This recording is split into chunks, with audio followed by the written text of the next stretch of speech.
सुबह की ठंडी हवा में एक पुरानी कार खड़ी है। उसके अंदर सो रहा है विलियम, एक थका हुआ सिपाही जो अब जिंदगी से जंग लड़ रहा है। एक वक्त था जब वो देश के लिए लड़ता था, आज इमारतों की नींव डालता है। गाड़ी ही उसका घर है और साथ ही मजदूर ही उसका परिवार। लेकिन ये सुकून ज्यादा देर टिकता नहीं, जब एक दिन काम के दौरान उसकी नजर एक काली कार पर पड़ती है जिसमें कुछ गुंडे एक मजदूर को बेरहमी से पीट रहे होते हैं। विलियम आगे बढ़ता है, इंसाफ की वो चिंगारी अब भी उसके दिल में जिंदा है। और जब हालात बिगड़ते हैं तो उसका पुराना सिपाही वाला रूप जाग उठता है। उसी वक्त जिंदगी करवट लेती है। उसके साथी जॉय की बेटी जेनी अचानक गायब हो जाती है। पुलिस लाचार है, वक्त तेजी से निकल रहा है। जॉय की आखिरी उम्मीद है विलियम। वो वही कहता है जो एक सिपाही हमेशा कहता है, मैं वादा करता हूँ मैं उसे वापस लाऊंगा। और बस यहीं से शुरू होती है एक ऐसी तलाश जो बन जाती है खून, बंदूकों और इंसाफ की जंग। Hello everyone, welcome back to my channel.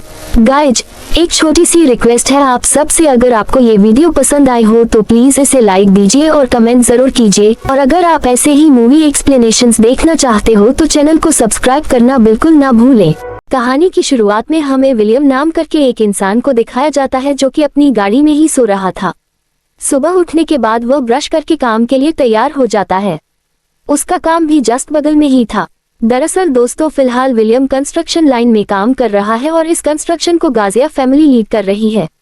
वैसे अगर मैं आपको विलियम के बैकग्राउंड के बारे में बताऊं तो एक समय पर वह सोल्जर हुआ करता था, लेकिन अब रिटायरमेंट के बाद वह कंस्ट्रक्शन लाइन में काम करके अपनी जिंदगी गुजार रहा है। इस लाइन में उसकी एक टीम बन चुकी है और यह जो टीम है ना, यही उसकी फैमिली है। बाद विलियम जब ऑफिस में जाता है तब हम जॉय को देखते हैं। यहाँ हम जॉय की बीवी काला और उसकी बेटी जेनी को भी देखते हैं। गाजिया फैमिली यही है जो इस कंस्ट्रक्शन को लीड कर रही है और ये लोग विलियम को भी अपनी एक फैमिली मानते हैं। विलियम जब बाहर देखता है तब उसे एक ब्लैक कार दिखाई देती है। इस कार में कुछ गुंडे लोग थे जो एक वर्कर को किसी वजह से मार रहे थे। तभी यहाँ विलियम आता है जो इनसे कहता है कि उसे मारना बंद करो। आखिर बात क्या है? तो ये लोग भी भाई बनने लगते हैं। ये लोग विलियम को मारने के लिए गन निकाल लेते हैं, लेकिन विलियम भी कम नहीं था। वो भी इनकी धुलाई करना शुरू करता है और इन्हें बहुत मारता है। उसी वक्त जब यहाँ पर और गुंडे आ जाते हैं तब विलियम को अपनी गन निकालनी पड़ती है। सेफ्टी के लिए विलियम ने यहाँ पर गन रखा था। वह इन पर गन तान देता है और इनसे कहता है कि मैं यहाँ पर कुछ लफड़ा नहीं चाहता हूँ। इसके बाद जो लोग भाई बन रहे थे वह भी चुपचाप यहाँ से निकल लेते हैं। कुछ समय के बाद जेनी विलियम के पास आती है और उसे टिफिन देते हुए कहती है कि इसे खा लेना। दरअसल दोस्तों, विलियम का कोई घर नहीं है। वह किराए के मकान में भी नहीं रहता। उसकी जो गाड़ी है उसी को उसने अपना घर बना लिया है। उसी में वह सोता है और होटल में जाकर के खाना खाता है। एक प्रकार से जेनी उसे अपना दोस्त मानती है और उसका ख्याल रखती है। उसे होटल में खाना खाने के लिए ना जाना पड़े, इसलिए जेनी अपना टिफिन उसे खिला देती है। खैर दोस्तों, कुछ समय के बाद जब काम से छुट्टी हो जाती है तब विलियम जाकर के अपनी बेटी मैरी से मिलता है। जी हाँ दोस्तों, उसकी एक बेटी है, हालांकि माँ नहीं है, माँ गुजर चुकी है। विलियम ने अपनी बेटी को अपने ससुर जी के घर पर छोड़ रखा है। विलियम चाहता तो अपने ससुर जी के घर पर रह सकता था, लेकिन वो उन पर बोझ नहीं बनना चाहता था क्योंकि वैसे भी वो अपनी पोती का देखभाल कर रहे थे। काम से फ्री हो जाने के बाद विलियम मैरी को लेकर के रेस्टोरेंट में जाता है कुछ अच्छा सा खिलाने के लिए, जहां वो मैरी को उसकी माँ की आखिरी बची हुई तस्वीर देता है। तस्वीर को देख के मैरी कहती है कि मैं अपनी माँ से बहुत नाराज हूँ क्योंकि वो हमें इस तरह अकेले छोड़ के चली गई। खैर दोस्तों, अब यहाँ पर सीन शिफ्ट होता है और हमें जेनी को दिखाया जाता है जो अपने दोस्तों के साथ क्लब में पार्टी कर रही थी। वो अपने दोस्तों के साथ काफी ज्यादा ड्रिंक भी कर लेती है, जिसकी वजह से उसकी एक दोस्त की हालत खराब हो जाती है। इसीलिए वह अपने दोस्त को लेकर के वॉशरूम में जाती है ताकि वह फ्रेश हो सके। यहाँ जेनी अपने दोस्त से कहती है कि मेरा टाइम हो चुका है, मैं घर वापस जा रही हूँ। इतना कहने के बाद जेनी जैसे ही वॉशरूम के बाहर जाती है तो उसी वक्त कोई उसे किडनैप कर लेता है। अगले दिन लगभग दोपहर हो चुका था, लेकिन जेनी अभी तक वापस लौट करके घर नहीं आई थी। जब जॉय ने पुलिस में कंप्लेन किया तब उसे मालूम चला कि उसकी बेटी अगवा हो चुकी है। इसीलिए जो काफी टेंशन में था और वह अपनी बेटी की वीडियोस को देख के उसे बहुत याद कर रहा था। यहाँ जॉय विलियम से कहता है कि अगर मैं पुलिस के भरोसे बैठा रहूंगा तो मेरी बेटी के साथ ना जाने क्या हो जाएगा, इसलिए मैं चाहता हूँ कि तुम मेरी बेटी को ढूंढो। इसके बदले में मैं तुम्हें लाखों रुपए देने के लिए तैयार हूँ। मैं तुम्हें इसलिए कह रहा हूँ क्योंकि तुम पहले सोल्जर हुआ करते थे और तुम इस काम को बखूबी कर सकते हो। जो को काफी ज्यादा टेंशन में देख के विलियम कहता है कि ठीक है, तुम फिक्र मत करो, मैं तुम्हारी बेटी को हर हाल में ढूंढ करके निकालूंगा। जो को ये सुनकर के काफी सुकून मिलता है क्योंकि उसे पता है विलियम ये काम कर सकता है। इसके बाद विलियम कुछ फोटो को निकाल करके छानबीन शुरू करता है। वह सबसे पहले उस क्लब में जाता है जहां से वह गायब हुई थी। क्लब में हम बाहर टेंडर को देखते हैं जिसका नाम है जॉनी।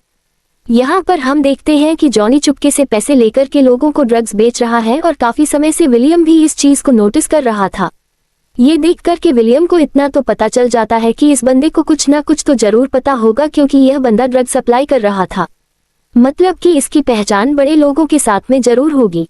जिसके बाद विलियम उसका पीछा करता है और उसके घर पर आकर के पहुंच जाता है। वह जॉनी पर गन तान देता है और उससे कहता है कि मुझे इस लड़की की तलाश है। कल रात को ये तुम्हारे क्लब में आई थी और वहीं से यह गायब हो गई। जॉनी कहता है कि ऐसे ही ना जाने कितनी लड़कियां क्लब में आती हैं, मुझे नहीं पता है इसके बारे में। इसके बाद विलियम अपने तरीके से मुंह खुलवाना शुरू करता है। वह जॉनी को टब में सुला करके उसे बार बार टॉर्चर करता है। उसी वक्त अचानक से विलियम को किसी की आवाज सुनाई देती है। दरअसल जॉनी के घर पर उसके दोस्त आए हुए थे जो उसे आवाज लगा रहे थे। दोस्तों की आवाज सुनकर के जॉनी भी जोर से चिल्ला देता है, जिसकी वजह से उसके दोस्तों को भी मालूम चल जाता है कि यहाँ पर कुछ तो गड़बड़ जरूर है। इसके बाद विलियम जॉनी को लेकर के जैसे ही बाहर आता है तो तभी जॉनी के दोस्त उसे शूट कर देते हैं। हालांकि यह अनजाने में हुआ था। मामला जो भी हो, यहाँ विलियम को भी जैसे ही मौका मिलता है तो वह भी इन दोनों को शूट कर देता है, जिसकी वजह से इन दोनों की भी मौत हो जाती है। अब यहाँ पर सीन शिफ्ट होता है और हमें जेनी को दिखाया जाता है जिसे एक कमरे में बंद करके रखा गया था। कुछ समय के बाद जब उसे होश आता है तो वह भी अपने माता पिता को याद करके उनसे माफी मांग रही थी। वो माफी इसलिए मांग रही थी क्योंकि उसके घर वाले उससे बोल रहे थे कि बेटी रात में पार्टी करने मत जाओ, लेकिन बेटी उनकी बात नहीं मानती है, इसलिए अब वो पछता रही है। अब अगले दिन सुबह में हम विलियम को देखते हैं जो कि जॉनी के घर के बाहर अपनी कार में बैठा हुआ था। कुछ समय के बाद जॉनी के घर के बाहर व्लादिमीर नाम करके एक इंसान आता है जो शायद किसी काम की वजह से जॉनी से मिलने के लिए उसके घर पर आया था, लेकिन उसे नहीं पता था कि घर के अंदर जाने के बाद उसे ये सब कुछ देखने को मिलेगा। दरअसल दोस्तों, ड्रग्स के बदले में वो यहाँ पर जॉनी से पैसे लेने के लिए आया था, लेकिन घर के अंदर अब ये सब कुछ देखने के बाद व्लादिमीर टेंशन में आ जाता है।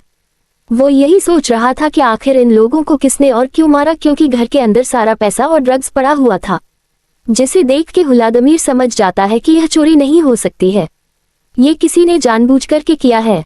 खैर दोस्तों, व्लादिमीर इन सब में फंसना नहीं चाहता था, इसलिए वह अपनी कार में बैठता है और चुपचाप यहाँ से निकल जाता है। लेकिन यहाँ पर हम देखते हैं कि जो विलियम था वह उसका पीछा भी कर रहा था। पीछा करते हुए वह व्लादिमीर के घर तक जाता है और जंगलों में बैठकर के कैमरे की मदद से वह उस पर नजर रख रहा था। यहाँ हम देखते हैं कि व्लादिमीर अपने ही बीवी को किसी वजह से मार रहा था। बीवी के चले जाने के बाद विलियम अंदर आता है और वह व्लादिमीर को मार करके उसे कुर्सी से बांध देता है।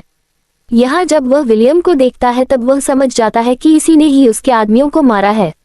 विलियम उससे कहता है कि देखो, तुम डॉन हो या माफिया हो, मुझे तुमसे कोई लेना देना नहीं है, मुझे बस इस लड़की के बारे में बता दो, मैं तुम्हें छोड़ दूंगा। इसके बाद व्लादिमीर कहता है कि यह जरूर दिमी का काम है, जरूर उसी ने ही यह काम किया है जिसकी वजह से तुमने मेरे आदमियों को मारा और तुम मेरे घर तक आए। मैं दिमी को जान से मार दूंगा क्योंकि उसी की वजह से ही यह सब कुछ हो रहा है। जिसके बाद विलियम कहता है कि यही तो मैं नहीं चाहता हूँ, अगर तुम जाकर के उससे मिले तो मेरा सारा काम बिगड़ जाएगा। इतना कहने के बाद विलियम उसे पानी में धक्का दे देता है, जिसकी वजह से उसकी मौत हो जाती है। अब जब विलियम ये कांड करने के बाद यहाँ से चला जाता है तब यहाँ पर एक और इंसान आता है जिसका नाम था ऑथर, और यहाँ पर वह अपने दोनों नाती पोतों के साथ में आया था। एक का नाम था लूकस और दूसरे का नाम था टॉम। अंदर जाने के बाद ऑथर को मालूम चलता है कि किसी ने उसके खास आदमी को जान से मार दिया है। आप सभी लोगों को पता है कनेक्शन बहुत इम्पोर्टेंट होता है, अगर कनेक्शन टूट जाता है तो बिजनेस में रुकावट आ जाता है। इनका जो खास आदमी था वह मर गया, मतलब कि इनका कनेक्शन टूट गया। लेकिन इससे भी बड़ी बात यह है कि आखिर इनके मेंबर को मारा किसने। ऑथर अपने नाती पोतों से कहता है कि मुझे यह इंसान जिंदा चाहिए, इसने मेरे आदमियों को मारा है। इसके बाद सीन शिफ्ट होता है और हमें विलियम को दिखाया जाता है जो कि अपने एक दोस्त के पास कॉल करता है जो पुलिस डिपार्टमेंट में काम कर रहा है। वो उससे कहता है कि मुझे डिमी नाम करके इंसान के बारे में कुछ जानकारी चाहिए। वैसे पुलिस के डाटा में सब कुछ पड़ा। आपको यह मूवी कैसी लगी कमेंट करके जरूर बताना।